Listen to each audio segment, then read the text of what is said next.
Assalamualaikum warahmatullahi wabarakatuh.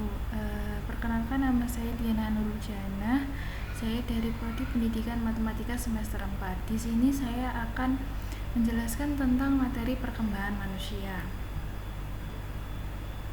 yang dibagi menjadi dua subbagian, yaitu yang pertama prinsip-prinsip perkembangan, yang kedua isu dan faktor-faktor yang mempengaruhi perkembangan.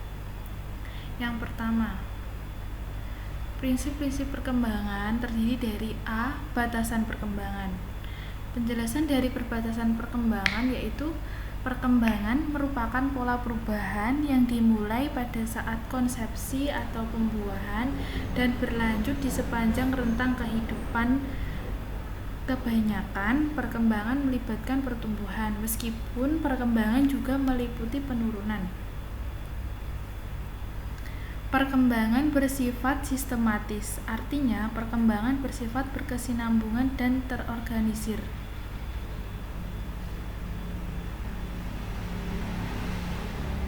B. Tujuan mempelajari perkembangan manusia. Mempelajari perkembangan manusia memiliki 4 tujuan, yaitu untuk memberikan yang pertama gambaran,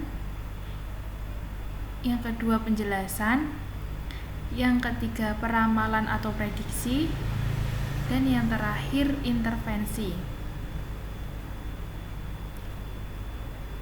Kemudian aspek-aspek perkembangan. Perkembangan sering dibagi ke dalam beberapa aspek. Sebagai contoh, menurut Dox, Kolker, dan Heroman membagi area perkembangan ke dalam 4 aspek. Yang pertama, aspek sosial emosional, yang kedua aspek fisik, yang ketiga aspek kognitif, dan aspek bahasa. Dan menurut Santrok disebutkan bahwa aspek tersebut meliputi aspek biologis, aspek kognitif, dan sosioemosional. Menurut Berg membaginya menjadi 3, yaitu aspek fisik, kognitif, serta emosional dan sosial.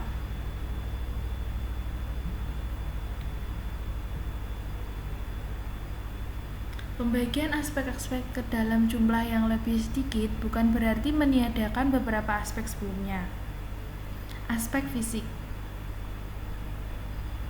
Aspek fisik berkaitan dengan pertumbuhan tubuh dan otak, kapasitas sensoris, keterampilan motor, dan kesehatan.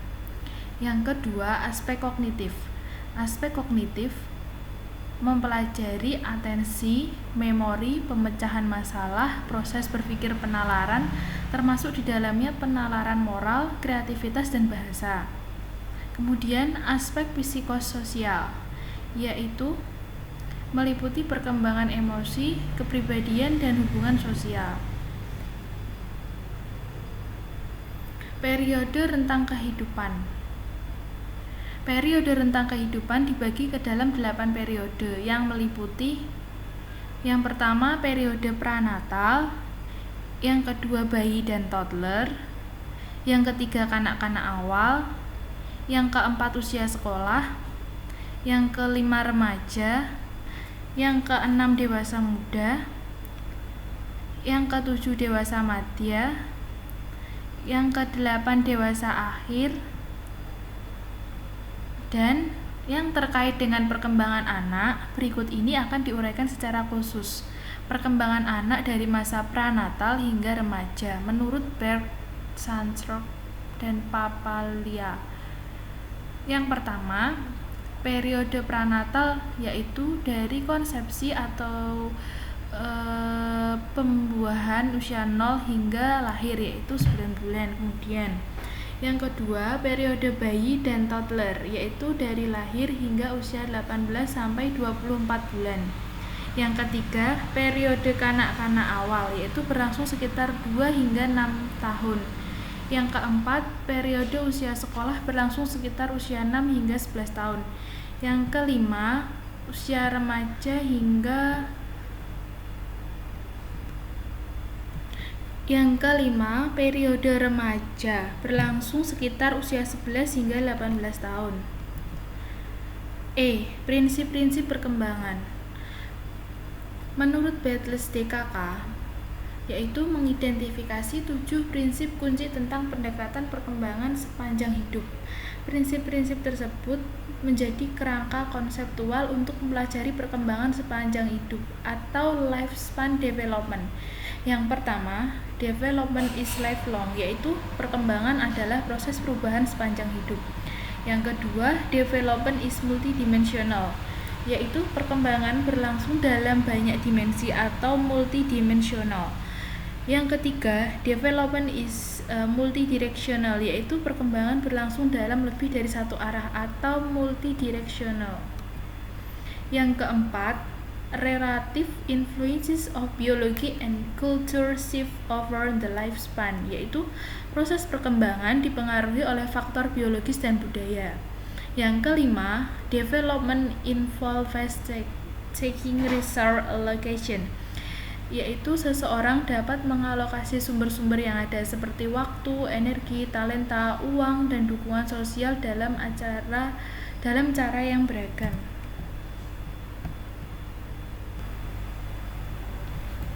Yang keenam, development shows plasticity, yaitu banyak kemampuan dapat ditingkatkan melalui latihan.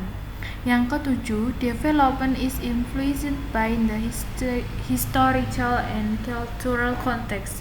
Manusia tidak hanya mempengaruhi, tetapi juga dipengaruhi oleh konteks sejarah dan budaya. Untuk yang kedua yaitu materi, isu dan faktor-faktor yang mempengaruhi perkembangan. Yang pertama, faktor hereditary versus faktor lingkungan. Yang kedua, faktor perkembangan bersifat aktif versus reaktif. Yang ketiga, kontinuitas versus diskontinuitas. Nah, ini adalah gambaran dari kontinuitas development dan diskontinuitas development. Kemudian yang keempat, pengalaman dini versus kemudian. Yang kelima, urutan perkembangan yang sama versus berbeda. Yang keenam, kekuatan yang mempengaruhi perubahan dan perkembangan. Karakteristik individual versus pengaruh kontekstual dan budaya. Faktor-faktor yang mempengaruhi perkembangan. Yang pertama, hereditary, lingkungan dan kematangan. Yang kedua, konteks perkembangan, yaitu manusia adalah makhluk sosial sejak awal mereka berkembang, yaitu keluarga. Ada 2 bentuk susunan keluarga yang umum ditemukan, yaitu nuclear family dan extended family. Nuclear family yaitu keluarga inti, dan sedangkan extended family adalah keluarga besar. Kemudian yang B, status sosial atau ekonomi dan lingkungan tempat tinggal. Yang C, budaya dan ras atau kelompok etnik. Yang D, konteks historis. Kemudian yang ketiga adalah pengaruh normatif dan non-normatif. Normatif yaitu kejadian-kejadian biologis atau yang berhubungan dengan lingkungan yang mempengaruhi sebagian besar orang di dalam masyarakat dalam cara yang serupa, yaitu ada 2. Yang pertama, penormative experience influences dan normative historic great influences. Sedangkan pengaruh non-normatif yaitu kejadian yang terjadi secara tiba-tiba dan membuat orang itu shock. Nah, untuk yang keempat, pengaruh waktu atau periode sensitif atau kritis. Ya, sekian yang dapat saya sampaikan. Semoga ilmu yang saya dapat sampaikan bermanfaat. Wassalamualaikum warahmatullahi wabarakatuh.